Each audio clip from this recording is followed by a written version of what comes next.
Seguramente han escuchado a nuestras autoridades mentir de modo descarado frente a cámaras, del modo más natural y sobre asuntos muy graves como delitos, abusos y hasta masacres o ejecuciones extrajudiciales, todo muy recientemente.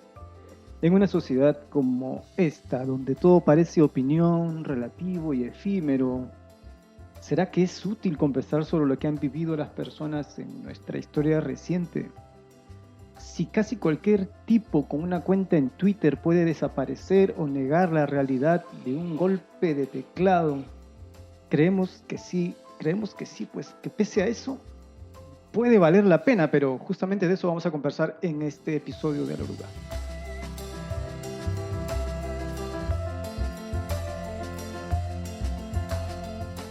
Soy José Carlos Agüero, estamos en la tercera semana de junio de 2023 y esta es La Oruga. Hoy estamos relanzando La Oruga justamente luego de unos años desde que empezó nuestra iniciativa, ya creo que son como 5 años, pandemia de por medio, y la idea de La Oruga es antigua.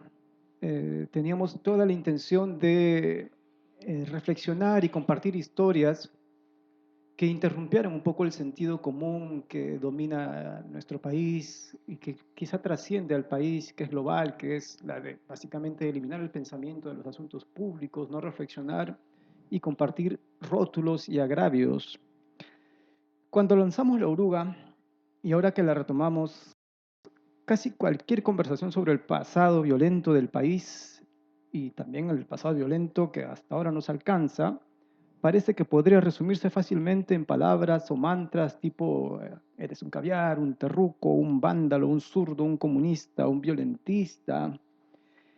Pero nosotros teníamos la intención de inyectar algún otro tipo de posibilidad de conversación, sobre todo sobre temas difíciles y complejos, e intentar evitar que el insulto sea la cosa más inmediata que se nos viniera a la mente. Ahora además se suma que es el aniversario de la Comisión de la Verdad, el 20 aniversario, y nos anima un objetivo extra entonces para volver a lanzar La Oruga.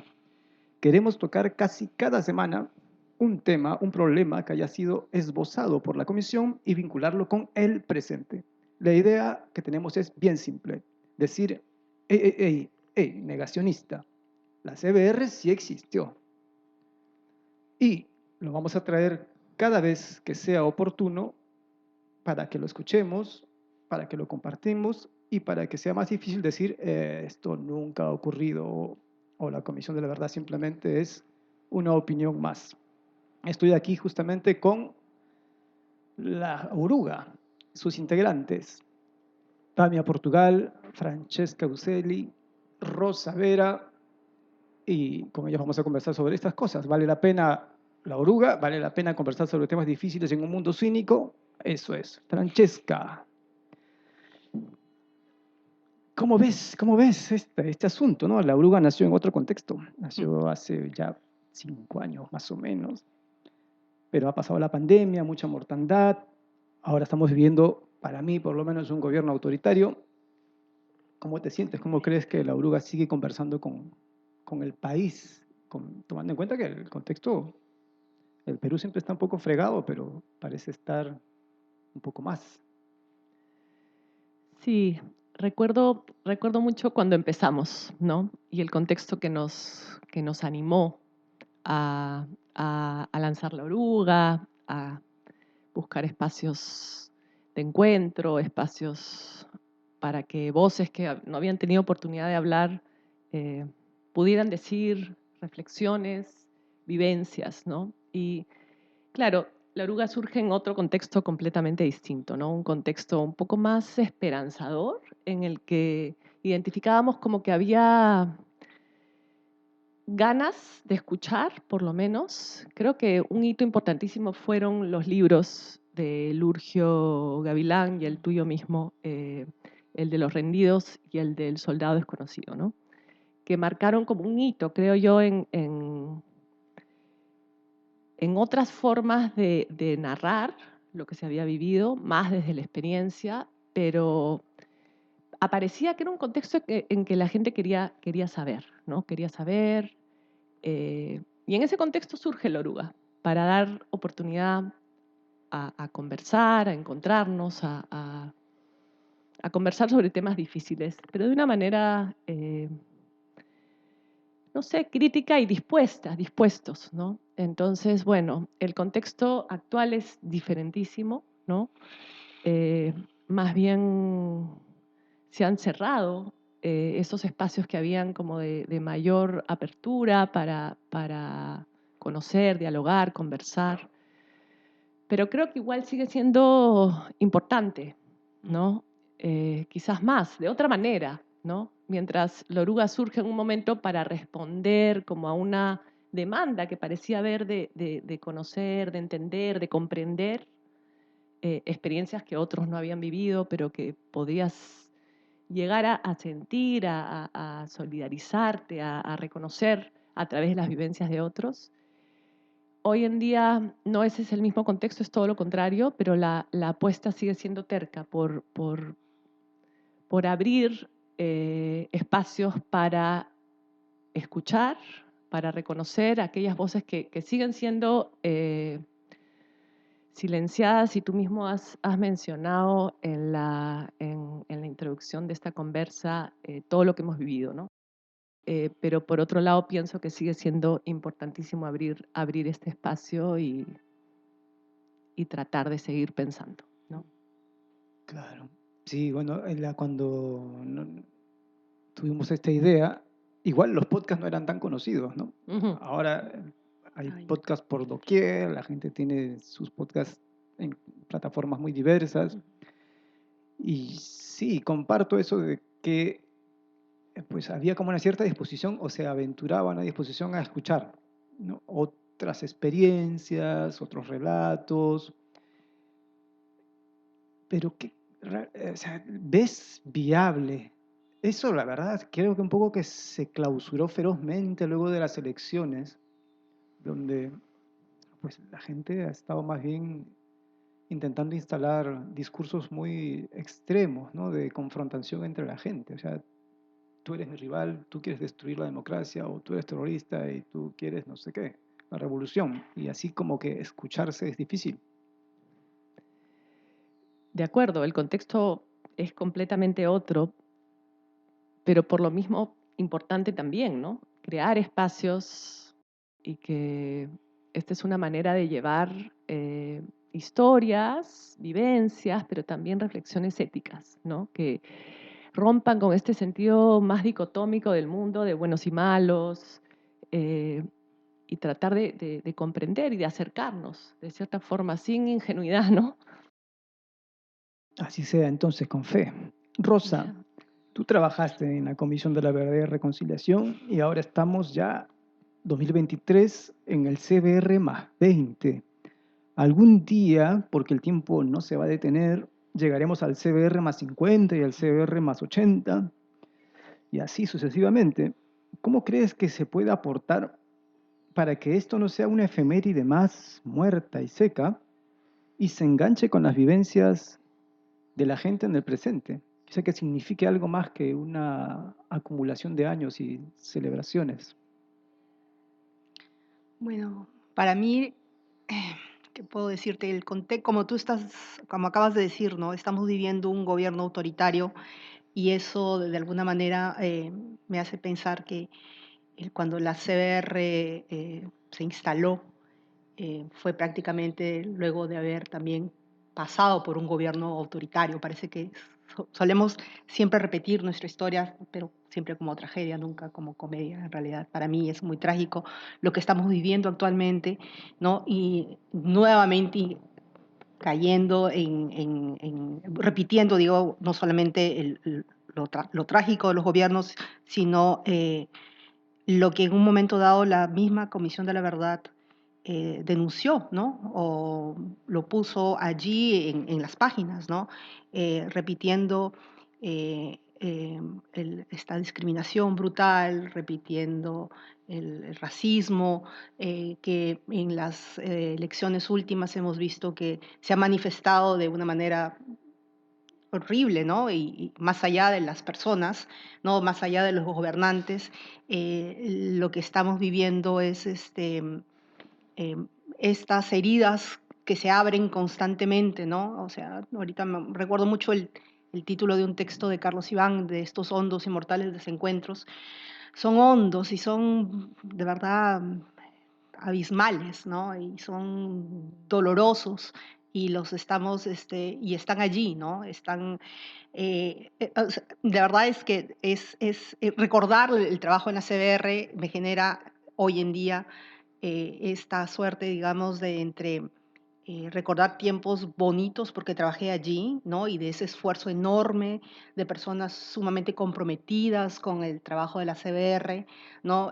Las audiencias públicas y el trabajo de los voluntarios, de mirar a tu país, en mi caso, ¿no? El sufrimiento vivido por las víctimas, espacios de encuentro en muchos casos de uno con el país, ¿no? Entonces era como que hay un aspecto al que yo miro con un poco de añoranza, ¿no? De todas las personas que conocí, pero también de ver todo el esfuerzo desplegado en el momento de la comisión, ¿no? Entonces, pero luego al mismo tiempo hay esa desazón, ¿no? Porque la historia, porque hay el relato, perdón, no el relato, sino hay todo lo que nos pone la CBR en sus 9 tomos, ¿no? Bueno, 9 tomos, porque hay los anexos, ¿no? Entonces, en todos sus tomos nos dice prácticamente qué es lo que está mal, ¿no? Y qué es lo que tenemos que mejorar.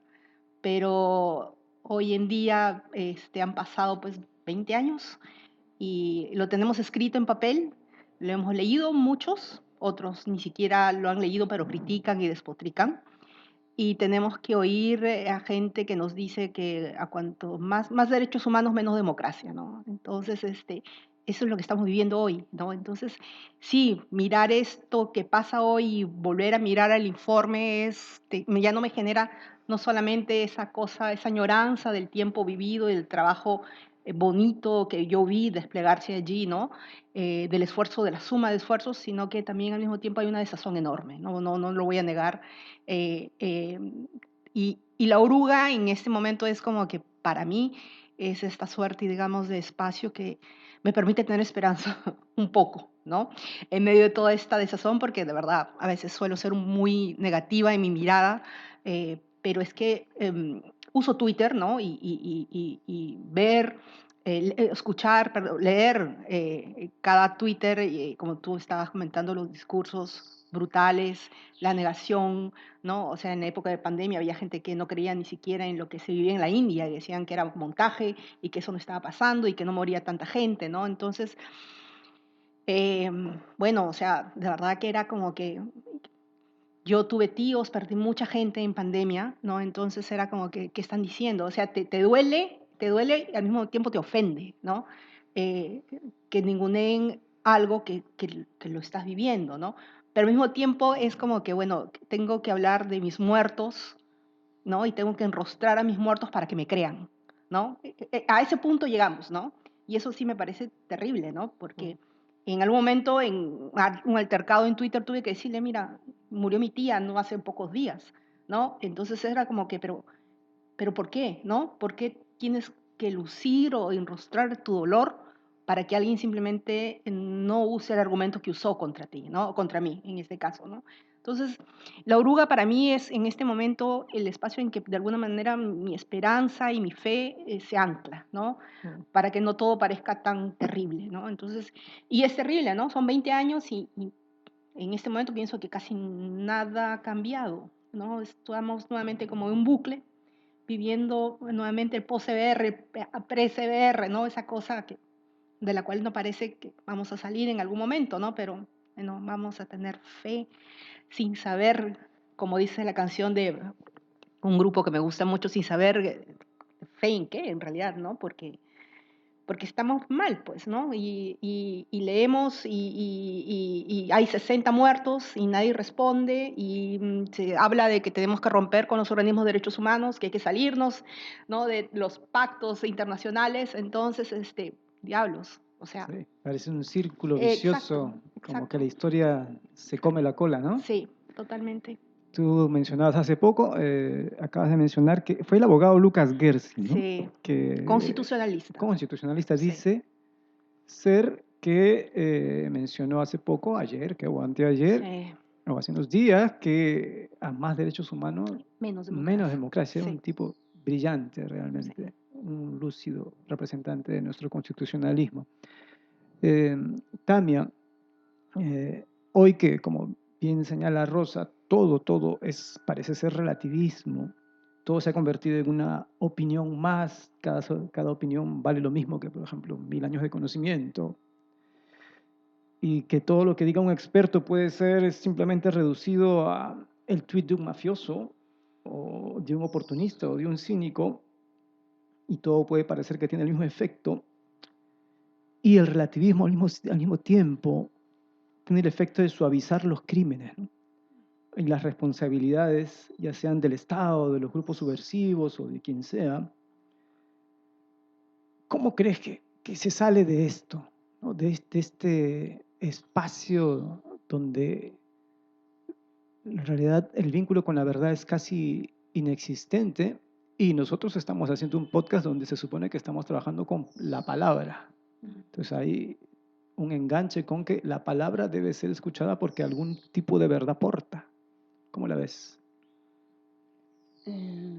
No, o sea, sí, eso es lo que queremos hacer, ¿no?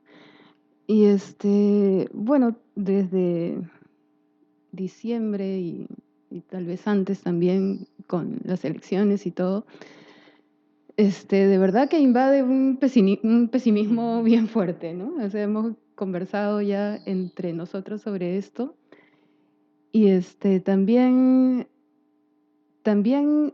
hablar entre nosotros nos da posibilidades de tener optimismo, ¿no? En conversaciones que hemos tenido también he sentido, no solamente con La Oruga como espacio que está reafirmándose, saliendo nuevamente, sino también en conversaciones sobre lo que es la política hoy día, lo que creo que hay que hacer notar más es qué otras rutas hay de estar viviendo esta situación, ¿no? Y creo que hay varios signos de que eso que ha mencionado Rosa, ese relativismo, esos como gritos que salen por las redes sociales, hacen mucha bulla y nos inundan y desesperan y enrabian y entristecen, pero al mismo tiempo otras cosas están ocurriendo, ¿no? Esto que se abrió, que mencionó Francesca hace un momento, que se abrió hace unos años cuando quisimos hacer esto, no ha desaparecido. Está ahí, ¿no? Está más calladito de repente, porque la situación es muy agresiva desde quienes tienen ahorita el poder. O sea, son estos que gritan en Twitter y todos son los que están en el poder ahorita, ¿no? Entonces, pero todo lo demás está fluyendo. Yo creo que sí hay conversaciones más privadas, así como hablamos de la memoria, que también esos recuerdos dolorosos pasan por espacios más privados. Creo que la elaboración de lo que está pasando ahorita también está pasando de otras maneras. Algo así como que hay un país subterráneo que está ahí debajo del ruido del Twitter. Creo que sí, o sea, creo que el ruido del Twitter se le hace más caso, ¿no? Está en los medios de comunicación, hace más ruido, es agresivo, ¿no? Y tiene ahora un respaldo desde el poder, ¿no? Entonces creo que sí podemos ver un poco más con optimismo las cosas, ¿no? Creo que hay una visión también más comunitaria que se está notando más, ¿no? O sea, solamente pensar en las protestas y cómo se activa toda una red de apoyo para que dentro de todo haya cierta protección ante de verdad estar frente a una pistola o a las balas. Hay gente que está ahí organizándose, que sabe que es necesario estar juntos para poder enfrentar situaciones tan dramáticas como estas. Y creo que también hay una ligazón con lo que pasó en los 80s, en los 90s. O sea, esta visión cíclica puede estar también replicando la necesidad de de callar el negacionismo, ¿no? No sé, otras cosas que son sintomáticas y que creo que siguen ahí, es, por ejemplo, cuando hicimos la investigación sobre educación y memoria, o sea, estos chicos que al costado del discurso tan fuerte del emprendedor, del éxito, de yo me hago solo, ¿no? Todo eso, salía el otro discurso también muy fuerte de la solidaridad, ¿no? O sea, no había... sí, claro, todo eso existe, pero necesitamos ser solidarios, necesitamos unirnos, porque si no, no salimos adelante. Y también lo mismo ha pasado con la pandemia, ¿no? O sea, yo creo que si no se hubieran activado redes familiares en distintos estamentos, digamos que la pandemia le chocó a todos, pero claro, a algunos más que a otros porque tenían menos recursos y tuvo que haber una organización para sobrevivir, no solamente de la enfermedad, sino también de la reclusión, de la falta de trabajo, ¿no? Entonces, ahí yo me estoy permitiendo ser un poco más inocente, un poco más optimista, o sea, quiero apostar un poco por la inocencia y poder bregar por ese lado, ¿no? Y crear lo que también fue el origen de este proyecto y que fue adquiriendo más fuerza, que fue esto de crear conexiones intersubjetivas, ¿no? O sea, como en la conversación, en la palabra, en aquello que dos personas pueden intercambiar como verdades, porque de repente la persona que está gritando no necesariamente tiene un objetivo político ideológico, de repente lo cree, o sea, de repente sus miedos vienen de experiencias que realmente lo ponen en guardia y que responden agresivamente a temores que se actualizan, ¿no? Claro, el que grita caviar, terruco, vándalo, pues Hay no un, necesariamente está sí, diciendo, o sea, está diciendo mucho más de lo que siente y ha experimentado que simplemente participando de un sabotaje de la ciudadanía de los demás, sí, ¿no? yo creo que hay un poco de todo y hay de lo que tú acabas de decir de todas maneras, entonces sí es necesario poder crear estos canales intersubjetivos que yo siento que los podcasts lo logran. O sea, ya sé que se supone que tiene que haber un diálogo entre dos, pero solamente la escucha ya crea una posibilidad de cambiar en algo ese chip de temor que puede activarse y que puede generar rabias y agresividad que callan al otro, ¿no? Entonces, eso siento que es la oruga ahorita, eso siento que la reactualización de la CBR nos va a ayudar a eso también, porque es una manera de recordar que también hubo épocas de negacionismo muy fuerte y que tenemos la posibilidad de crear algo que vaya hacia una verdad que nos ayude a comprendernos, ¿no? Ojalá, Pues, ojalá. ojalá, es Cuidado, optimista, es sí. inocente, pero vamos por esa apuesta. Creo que no hay otra, si no, solo depresión Y sí, claro. e inmovilidad. No, pero Yo lo de las quisiera... redes, no, disculpa, Dale, disculpa, Rosa. no, lo de las redes, solidaridad, sí es algo ahora mirándolo, digamos, de manera retrospectiva, como tú mencionabas, que se activó, al menos yo recibí varios correos de gente organizando cosas muy simpáticas para las personas que llegaban de provincia, para las manifestaciones, ¿no? Universidades que abrían sus puertas, ¿no? Entonces, eso sí tienes razón, o sea, está allí, es fuerte, porque la represión fue brutal, ¿no? Entonces, está fuerte, las personas como que de alguna manera creo que rompieron también con sus temores, porque también muchos yo sí sentí que tenían miedo, ¿no? De la persecución, ¿no? Con todo lo que también hay toda una historia de, de reglaje, ¿no? De personas que se sienten perseguidas, que se sienten seguidas. Entonces yo creo que sí, ha habido bastante coraje por parte de, digamos, de estos colectivos, de estos jóvenes que han tenido, digamos, han llevado a cabo estas campañas, ¿no?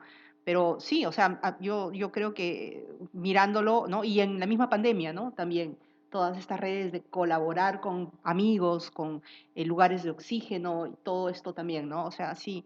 Pero lo que sí también en pandemia, y ahí es donde yo también de alguna manera me pongo un poco negativa, ¿no? Porque perdimos muchos seres queridos, muchos, y nunca pudimos completar el círculo del dolor, ¿no? No pudimos velar, ¿no? Pero aún no habiendo hecho eso, porque no se pudo, y lo hacemos hecho después muchos, ¿no? En mi caso hemos ido a visitar tíos que fallecieron, no entiendo por qué no te puedes poner en el zapato de aquellas personas que durante la época de la violencia perdieron a familiares, tampoco pueden enterrar, están buscando.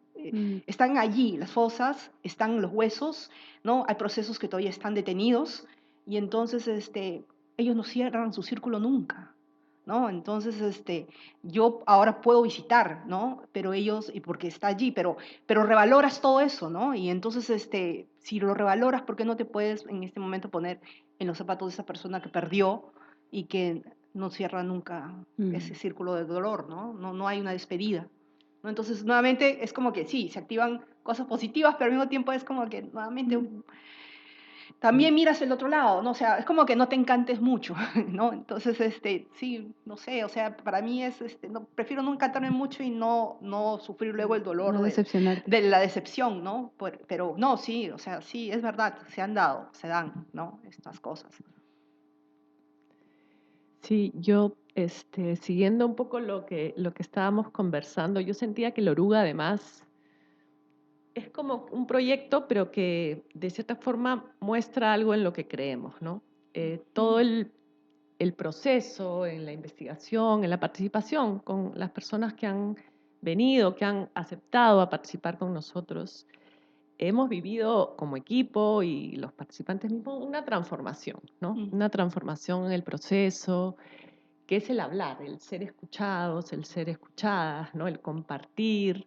Todos nos hemos transformado en este tiempo en esas interacciones, ¿no? Entonces la oruga apuesta por eso y lo hace, digamos, lo vive, y de cierta forma siento que como que da una posibilidad real, o sea, en el ejercicio apuesta por, una forma de dialogar y lo actúa, digamos, ¿no? Hemos tratado de ser lo más honestos en estas conversaciones, hemos tratado de que la gente se sienta cómoda para participar, con derecho a opinar, a decir lo que quieran contar. Entonces, ha sido un espacio que ha tratado de ser coherente en esa apuesta y entonces, en este contexto que sí, comparto la desazón de Rosa y de José Carlos, que también ha mencionado, pero también comparto la esperanza de Tamia, ¿no? Porque siento que en un contexto como en el actual es difícil hacer algo porque no se ve una luz, digamos, al final del túnel y siento que este es un hacer que me hace sentir parte de un proceso que demuestra cómo podemos, otras formas de relacionarnos, en realidad, otras formas distintas a las que están siendo dominantes, ¿no? Y hablaban también del Twitter o de las redes y de los gritos, que a veces también son pocos, ¿no? Y terminan silenciando a una gran mayoría. Entonces, también hay que ver cómo sopesamos eso y creo que no podemos callarnos también, porque dejamos ese espacio o sea, el que grita más termina teniendo más presencia y parecen más quizás, pero es que es difícil, no siempre, ¿no? para mí es difícil porque marcan una pauta como agresiva. Sí.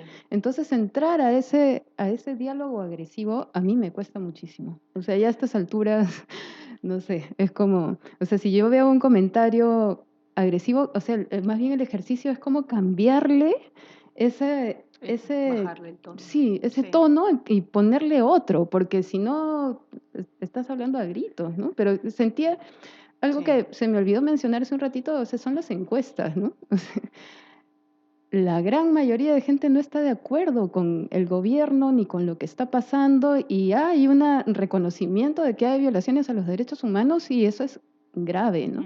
Al mismo tiempo, como estamos acá hablando de cómo dos cosas pueden coexistir siendo tan antagónicas, al mismo tiempo seguramente también hay mucha gente que quiere la pena de muerte, ¿no? Pero entonces, Totalmente. ya, entonces, ¿cómo le damos peso a eso que le da valor a vivir entre nosotros, ¿no? O sea, ¿qué es lo que nos va a ayudar a vivir entre todos, ¿no? Entonces, y ahí también, bueno, Joseca ya, sobre todo con Boica, es en seguimiento muchísimo a lo que pasa en en provincias, ¿no? A los medios locales, ¿no? Entonces empezar a resaltar todo eso, ¿no? Sí, solo para comentarles a quienes nos estén escuchando que Plaza Boica es un espacio de tertulia, básicamente que tenemos con unas colegas, Cecilia Méndez, Karina Pacheco, Tete Cabrera y Jacqueline Fox, para darle seguimiento a los asuntos más culturales, digamos, lo que está detrás de este gran proceso de estallido ciudadano, de revuelta ciudadana en contra de un gobierno autoritario. Pero también para comentarle a la gente que nos está escuchando que en La Oruga, estamos hablando de qué difícil es hablar de estos temas y cómo hay que ir en contra de sentidos comunes. Y también hay que mencionar que, digamos, el contenido de La Oruga podría considerarse pues controversial dentro de este entorno, porque transmite no relatos estándar, digamos, ni los relatos heroicos, épicos, militares de la pacificación, digamos, donde cada soldado y cada policía, honor y gloria, es el constructor de la pacificación, digamos, y no hay nada más que se pueda decir sobre eso aparte de aplaudir, pero tampoco son los discursos relativistas de una izquierda radical que nunca ha hecho reflexión de sí misma y que considera que la subversión o la violencia que generó y todo el daño que generó, pues debe también aplaudirse desde un horizonte de militancia entregada y revolución democrática. Entonces, ¿qué hacemos? Si no quedó claro hasta ahora, en La Oruga compartimos historias de gente que ha vivido la violencia política, que ha sido, por ejemplo, hijos de desaparecidos, ha sufrido violación a sus derechos humanos, otros que han sido militantes de organizaciones subversivas, otros que han sido parte de fuerzas de seguridad del Estado, para que nos cuenten sus vidas, para que nos cuenten también qué piensan de lo vivido y qué piensan de formar parte de la comunidad nacional en este momento. Entonces, este tipo de historia, contada así desde lo personal y no desde el discurso hegemónico, pues interrumpe un poco esta manera de narrar que solamente encuentra enemigos por todos lados y que divide el país y la realidad entre quienes están a mi favor y quienes están en contra mía. Y justamente el episodio que escuchamos hace poco, que publicamos hace poco, en el cual lanzamos La Oruga, se llama Un objeto valioso. ¿Y un objeto valioso de qué va? Es la historia de una familia, de un grupo de familias que vivían en Chuschi, este distrito muy famoso en Ayacucho, porque ahí inició Sendero Luminoso su, entre comillas, guerra popular, quemando ánforas electorales en 1980, pero que muchos años después sufrió la desaparición de varias de sus autoridades. ¿Y qué tenemos en esta historia? Que el hijo de Martín Santos, Roger Santos Cayagua, nos cuenta lo que vivió como niño entonces cuando su padre fue desaparecido por una patrulla militar más policías de la zona, una acción combinada, los llevaron al cuartel de Pampacangallo y nunca más volvieron a saber de ellos.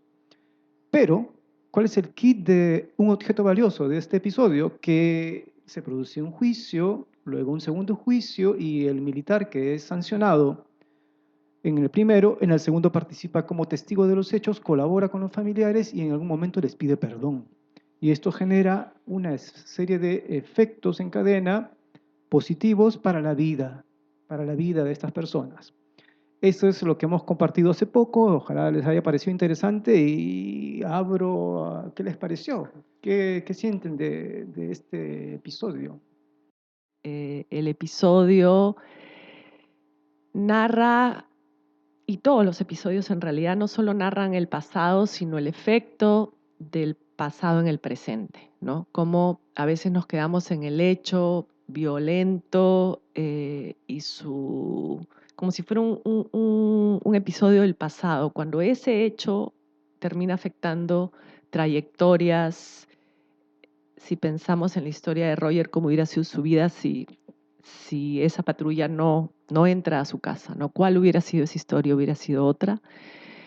Y nos permite, claro, entender un poco a partir de la propia historia de Roger, lo que él ha vivido y esta circunstancia en particular que se produce cuando el militar pide perdón, ¿no? Un perdón que, como van a escuchar o ya habrán escuchado, no termina del todo de solucionar la pena y lo que mencionaba Rosa antes en relación al cuerpo, ¿no? A poder encontrar, saber dónde está y poder despedirse de alguna manera, ¿no? Entonces, bueno, paso la posta para seguir conversando. Bueno, Dale, no, Cecilia. pero lo que me gusta de esta historia, como dice Francesca, es una historia que nos permite ir más allá del pasado, ¿no? Y de ver todo lo que se interrumpió con el proceso de la violencia, con lo ocurrido con estas familias, ¿no? Porque no es solamente Roger, son 4 personas a las que lleva la patrulla y desaparecen luego, ¿no? Eh, es la parte final, siempre me voy a quedar con la parte final, ¿no? Que es el perdón, ¿no? Esta, es que es bien complejo, ¿no? Porque una de las personas que participa en todo este suceso, ¿no? Que transforma la vida de estas familias, al final es perdonado por las madres, por los hijos, y le dicen que siga con su vida, ¿no? Eso se me hace tan difícil, ¿no? O sea, es complicado, yo no sé si podría hacerlo, pero aún así, si no hubiese habido ese perdón, el hecho de que hayan podido conversar y escucharse, ¿no? Y quizá aún cuando uno de ellos, en este caso el militar, no haya podido entender lo que decían las mujeres que hablaban quechua, ¿no? Pero que tenía traducción porque una de las personas le decía qué es lo que le estaban diciendo. El hecho de que hayan podido por lo menos conversar en ese lugar, ¿no? Más allá, eso es muy valioso, ¿no? O sea, el perdón se dio y eso lo hace el caso único, yo creo, ¿no? En el Perú, de que se haya dado este suceso. Pero el hecho de que ambos hayan podido, por lo menos, no odiarse en ese momento, no gritarse o no es lo que me parece ya que se haya dado ese espacio, es una cosa muy, muy rica, ¿no?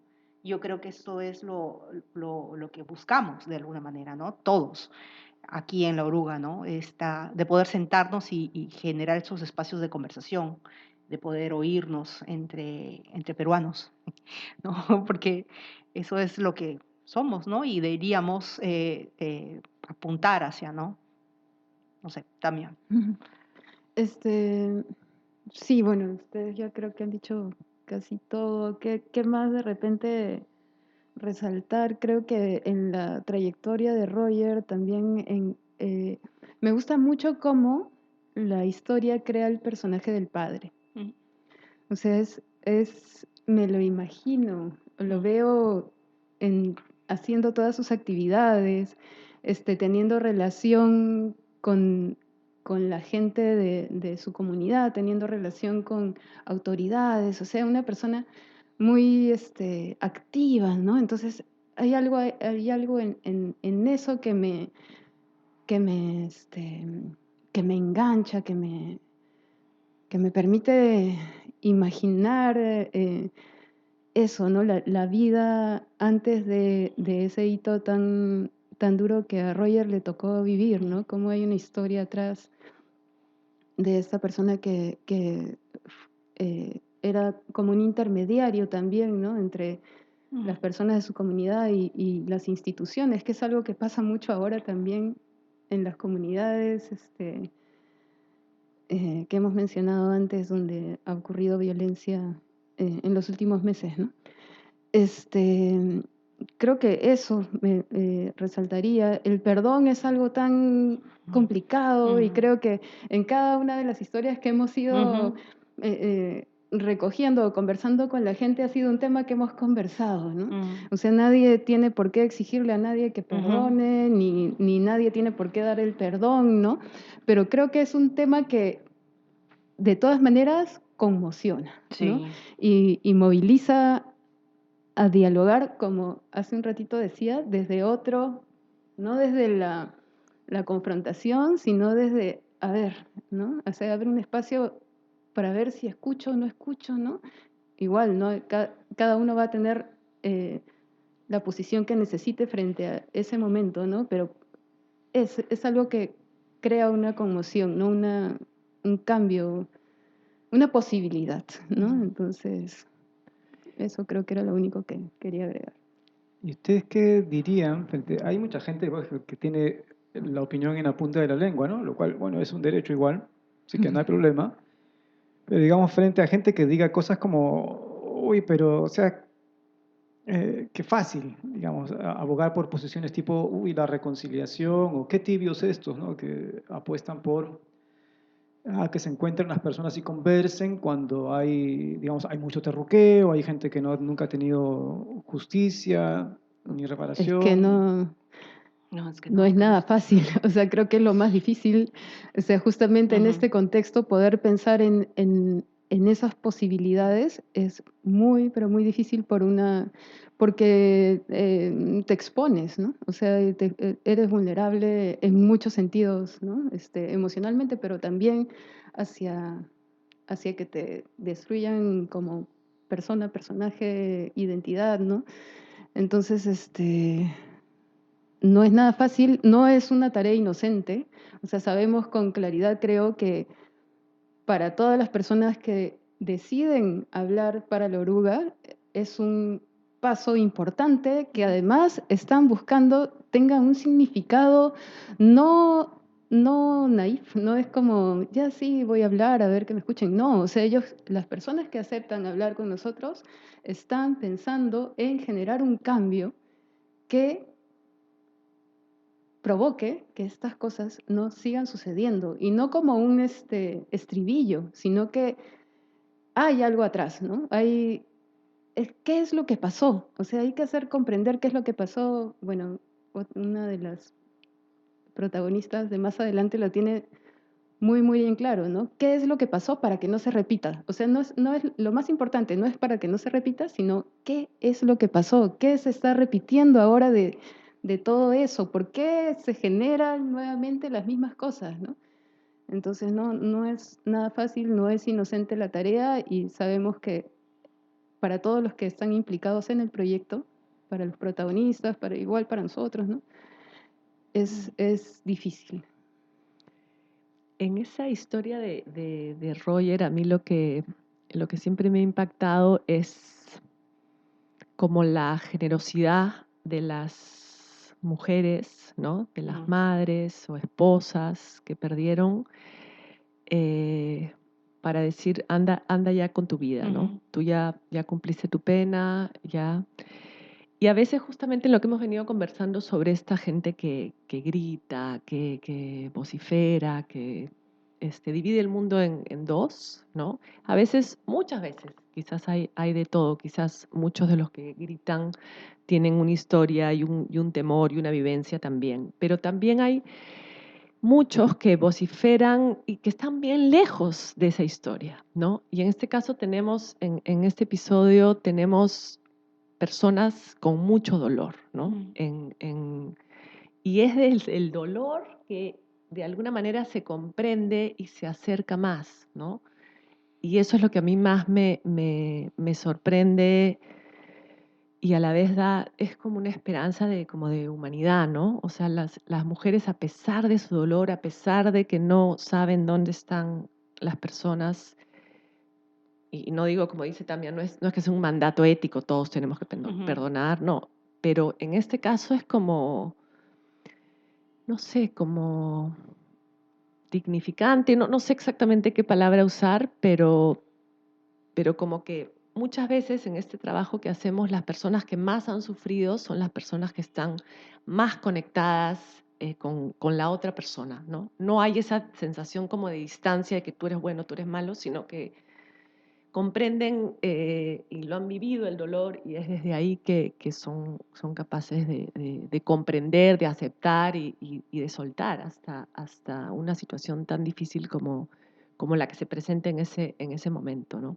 Es solo una cosita, solo porque después lo he pensado, yo creo que la protagonista es Daina Dakile y estoy segura que si quisiera que mencione su nombre, no quería como adelantar, pero creo que ella le gustaría que mencione su nombre, ¿no?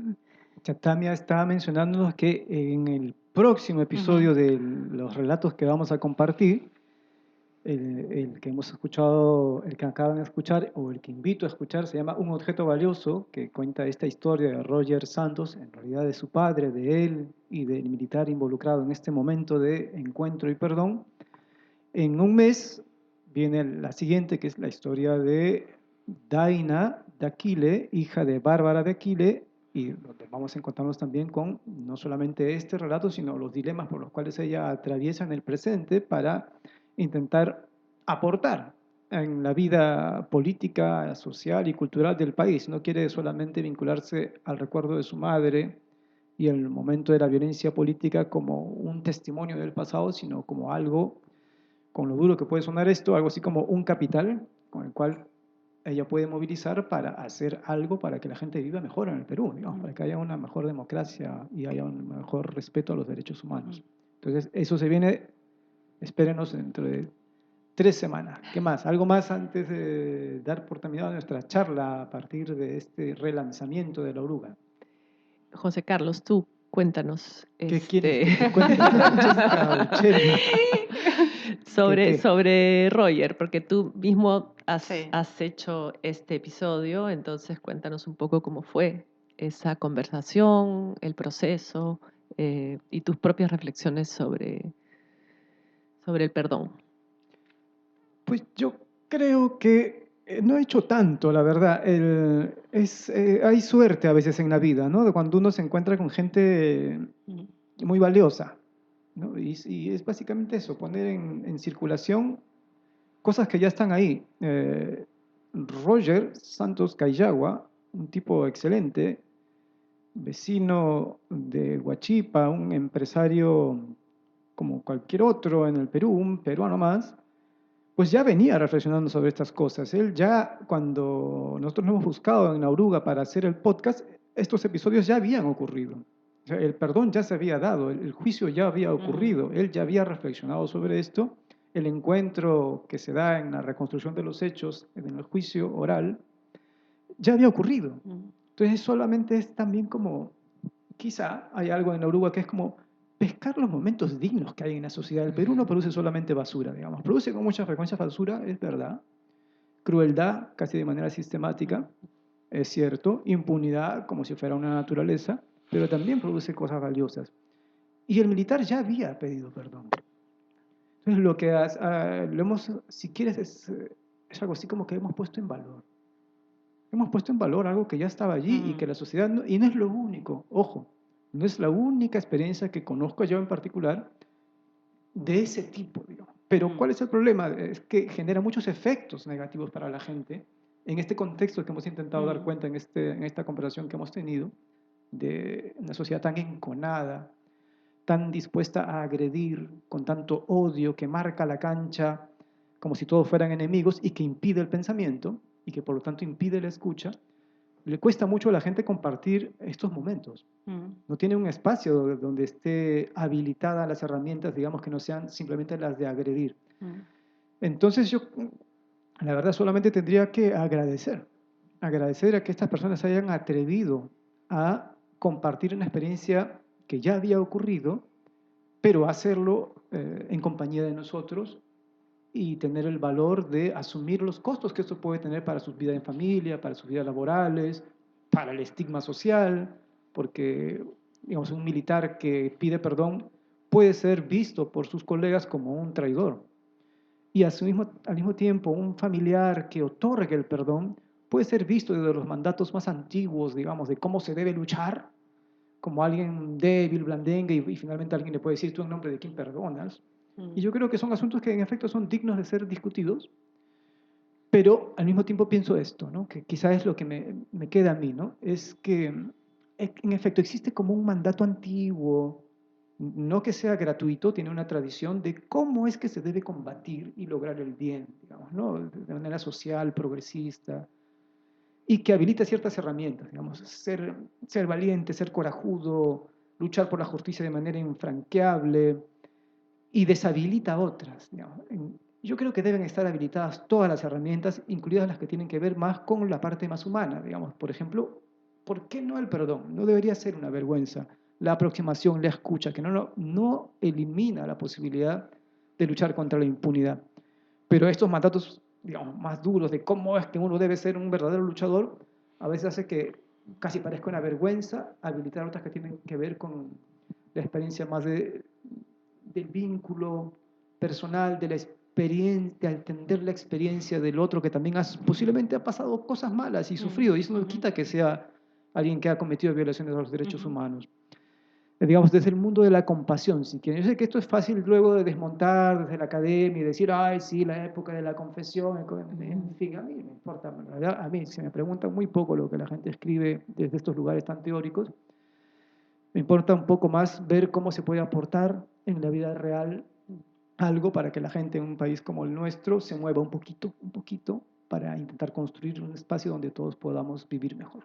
Es así como yo lo veo. Y siendo ya bastante rato que hemos empezado a conversar, no me queda nada más que agradecer a Diego por estar ahí en los controles. Gracias, Diego, que nos está ayudando técnicamente para que todo salga lo mejor posible. Estas son nuestras voces, no podemos hacer nada. Tamia, Francesca, Rosa, gracias. Seguramente seguiremos teniendo este tipo de conversaciones en conjunto para reflexionar sobre otros episodios. Los invitamos a escuchar Un objeto valioso, que es la historia reciente que acabamos de publicar sobre Roger Santos, el pedido de perdón del militar Colin Collantes. El próximo mes viene la historia que acabamos de anunciar de Daina de Aquile. Y mientras les decimos que no dejen de escucharnos porque todos los viernes vamos a seguir subiendo material que tiene que ver más bien con la Comisión de la Verdad y los diferentes temas que vinculan presente y pasado. Así que todos los viernes no dejen de escuchar La Oruga. Suscríbanse a La Oruga, búsquenos en nuestra página web www.laoruga.pe, suscríbanse, búsquenos en nuestras redes, estamos en Facebook, Instagram y Twitter, aunque la verdad que yo nunca lo he usado, pero ahí está para quien quiera usarlo. Y hasta la próxima vez. Nos vemos. Gracias. Chao. Chao.